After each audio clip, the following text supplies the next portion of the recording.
Hello everyone, this is Lomi, and today I'll be giving you a quick rundown on part of my current modification project, working on Rune's arms. So a few years ago when I started the project, I asked Peoplehouse if I could buy a second pair of arms, and they told me no. I'm definitely not a good enough sculptor to try to make arms on my own, so I had no idea how I was supposed to get the parts I needed. This year I decided to ask again. This time, instead of just asking to buy arms, I explained in depth what I wanted to do and shared my existing customization progress, and they said yes. A few weeks later, the box arrived.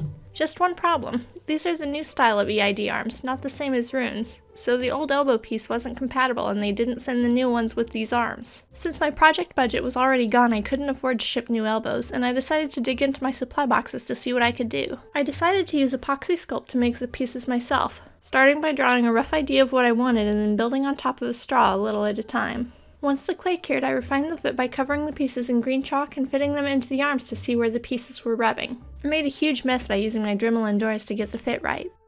Then it was time for Bondo putty to even out the surface, drilling out elastic channels, more Bondo and sanding, and then back to drilling out elastic channels. In the end, the fit isn't 100% perfect, but a test stringing shows that the pieces work, offer plenty of mobility, and allow the elbow to lock in a bent position. Since I don't have a lot of sculpting experience, the pieces aren't shaped just the same, so one side poses a bit better than the other. I think they'll still work for my needs, so I'm ready to move on.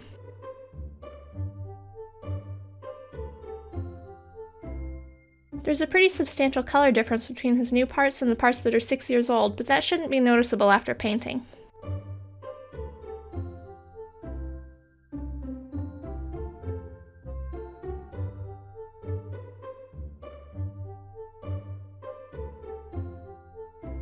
One problem I discovered with the test stringing was that the hands I made before don't fit well in the new wrist sockets, so I'll need to strip the paint off those and round the ball joint out a little more.